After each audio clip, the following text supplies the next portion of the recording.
Hello అండి, చిగురు చట్నీ వేడివేడి అన్నంలో కలుపుకొని తిన్నామంటే ఇంకా వేరే కర్రీస్ కూడా తినాలనిపించదు. అంత ఇష్టం నాకైతే చిగురు చట్నీ. మీరు కూడా నాలాగే చిగురు చట్నీ లవర్స్ అయితే తప్పకుండా కామెంట్ చేయండి.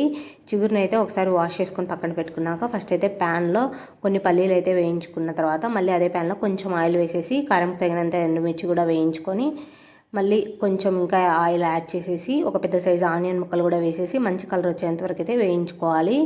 మీకు పచ్చి ఇష్టమైతే పచ్చివైనా వేసుకోవచ్చు. నెక్స్ట్ ఆయిల్ ఏం యాడ్ చేయకుండా చిగురును కూడా వేసేసి ఒక 4 నిమిషాలు అయితే బాగా మెత్తగా మగ్గించుకోవాలి. చిగురు త్వరగానే మగ్గిపోతుంది. ఇవన్నీ చల్లారిన తర్వాత పొట్టు తీసిన పల్లీలు, ఎండుమిర్చి, జీలకర్ర, ఉప్పు వేసేసి మెత్తగా గ్రైండ్ చేసుకున్న తర్వాత ఇందులోనే చిగురు కూడా వేసేసుకొని వాటర్ ఏమైనా అవసరం ఉంటే కొంచెం వేసేసుకొని మెత్తగా గ్రైండ్ చేసుకోండి. మ్యాక్సిమం వాటర్ వేయకుండానే గ్రైండ్ చేయండి. ఫైనల్గా ఈ ఉల్లిగడ్డలు కూడా వేసేసి ఒకసారి గ్రైండ్ చేసుకుంటే టేస్టీ అయిన చిగురు చట్నీ అయితే రెడీ అయిపోయింది. మీకు వీడియో నచ్చింటే ప్లీజ్ లైక్ చేసి సబ్స్క్రైబ్ చేసుకొని సపోర్ట్ చేయండి.